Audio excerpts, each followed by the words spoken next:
This is your host Shane with Radical Rocks. Today I thought we'd take a look of some very interesting rocks that I have in my collection. Some of these are also on the website, but you can look at them a little bit closer and we can talk about some of these fine gems and minerals that you definitely want to have in your collection.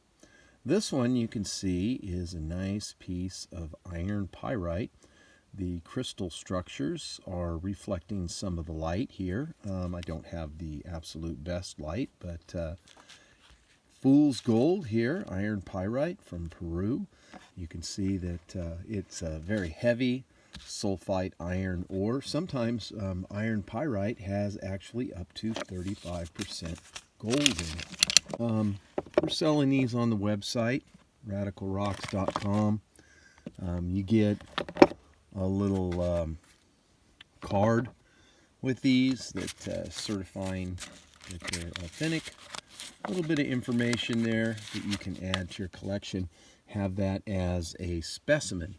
Quartz terminated point here. Really a large one there. I mean, that thing is at least, I don't know, 5.5 inches long, something like that. And I think it's listed on the website. It's there. I don't know if there's information on that aside from what's on the website, but quite heavy, weighs probably a pound or so. Another thing that is really fun to go collecting is geodes. You can get geodes all over. Here's one here. It hasn't been totally polished. This is one from the probably the Hauser beds, yeah, potato patch. It's a chalcedony group. You can see has taken on a little bit of a polish. That cinnamon color, red that's there, will show up under an ultraviolet light. I think it comes up as a kind of a, but these are found, they look pretty plain on the back, and you've got to cut them right in half and then see what's inside. Here's another agate. It's been cut in half. This is real pretty. It's a solid piece there. There's no geode cavity in it, but real pretty. I forgot what these are called. There's a special name for this type of formation, and I believe it's listed on the website too in more detail of what it actually is. But that's a pretty one there. It's a nice one. Here's a piece of a snowflake obsidian. That's just what it looks like cut. This is possibly from the Mammoth Lakes area. You know, it's a volcanic rock. If you get this wet, I've got a water bottle. You can see when you get it wet, you can really see this is what it would look more like polished. And not the best lighting. I just don't have great lighting out here in my shop. But a beautiful piece there. That's my hand is a fairly large hand. It goes all the way across all 4 fingers.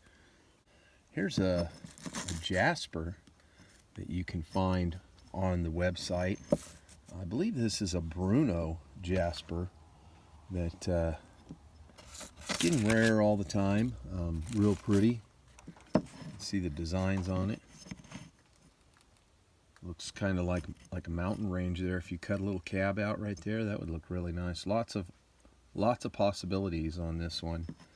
For you guys that are fossil lovers, this is a petrified clam. These are real popular. They're getting a little harder to find now, but because they come kind of nice and polished. I believe these coming out of Mongolia at the time. Look at this. This is a beautiful piece of jasper. It's huge. It's huge. I can't even get the camera back far enough the way I have it set right now. But it's definitely much bigger. It's as wide as both my hands together. I've heard it called 4th of July jasper. Some people say no, it's more of a chrysanthemum. But I think when I look up everything on it, it really falls more under the category of 4th of July. This is a nice thick piece too. This will make some really beautiful cabochons. That's on the website. Here's a shark tooth. You know, people like the megalodons. We're always talking about the megalodons. So you can see that one there. Nice tooth. Either a megalodon or one of those larger sharks, but this is definitely very, very old fossilized type shark tooth. And this is a blue opal out of Peru. I'll get it wet so you can see. Well, I'll let you look at it dry first. But you can see that's a nice healthy piece right there. I don't know if I have this one listed. I don't even know if I want to sell it. It's really pretty. My glasses keep slipping off. It's like 100 degrees here, and we almost we almost never get 100 degrees here, but it has been in the high 90s. Look at that. That is spectacular. Blue opal out of Peru. I don't even know if I want to sell it, but it sure is pretty, isn't it?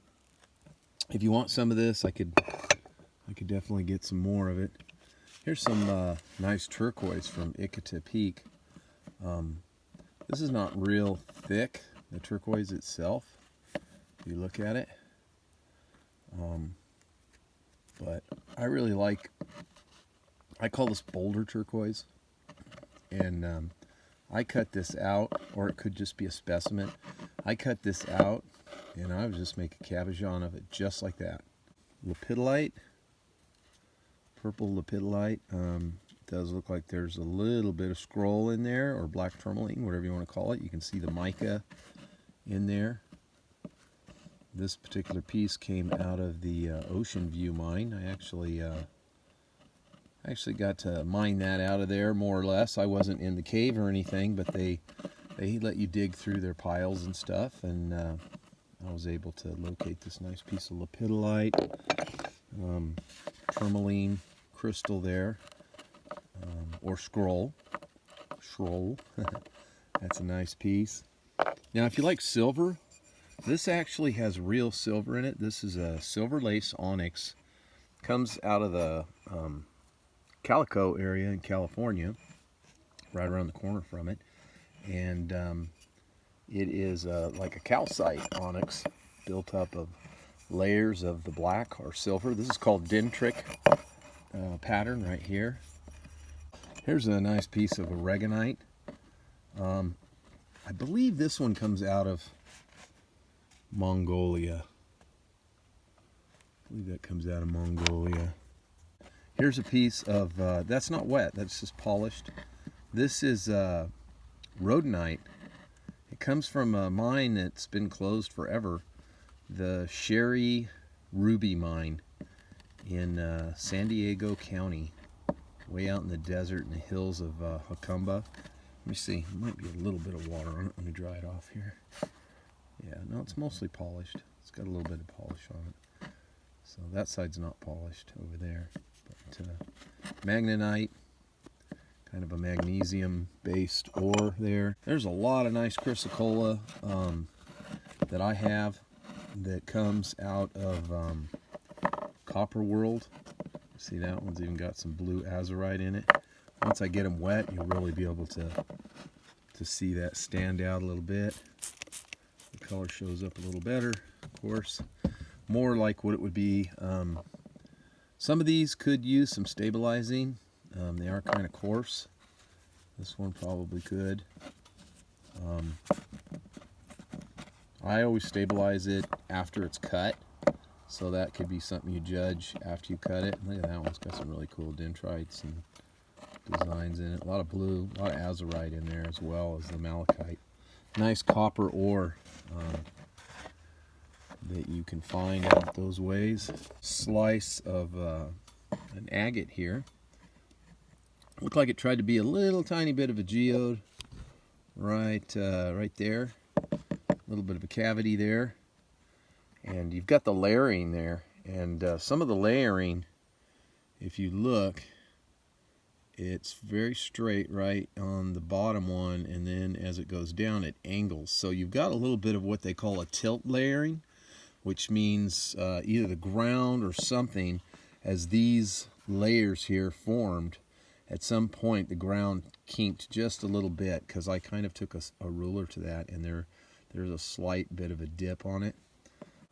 some red, a lot of nice translucent look to it. Some, like I said, greens, oranges, kind of reds and whites there. A little bit of black agate there. Rhodochrosite, but this is out of, I bought this off a guy who mined it out of Argentina. Real pretty stuff. This does cab up a lot better than what you would think, even though there's some pitting here. I believe that's on the website. This stuff is getting to be so super expensive. This here is mostly just a small layer of azurite and malachite on some of the nearby rock that is in the Copper World mine in California. This would be more of a specimen or a collector piece. I would not really. This could be sliced and used as a decorative gemstone, but I wouldn't do much with it. I wouldn't try to polish it or anything because it's just going to probably come off. It's a pretty thin layer on the top there, as far as I can tell. You look right here, and that's the kind of giveaway right there. It's not super thick when it comes to that beautiful blue bird there. Chrysocolla. This stuff is so hard. I can't even believe this stuff. This is out of Peru. But like, see that? That is pretty much the knife scraping off on that chrysocolla. That means it's very highly siliconized. I can see the silver from the knife. That stuff is super, super high grade. It's not even, I don't think it's been stabilized or anything. It doesn't look like it. This is how it comes out. I chipped a piece. This is a broken piece out of another piece just to see if they had treated it. It does not look like it at all to me. This is just really good stuff. Peru's known for some of the spectacular chrysocolla. It's coming out of a few areas there, but you can see when it's polished, it's really gonna look good. That stuff is so neat. Blue topaz, pretty nice quality. My hands are a little wet, so it is getting rid of some of the roughness.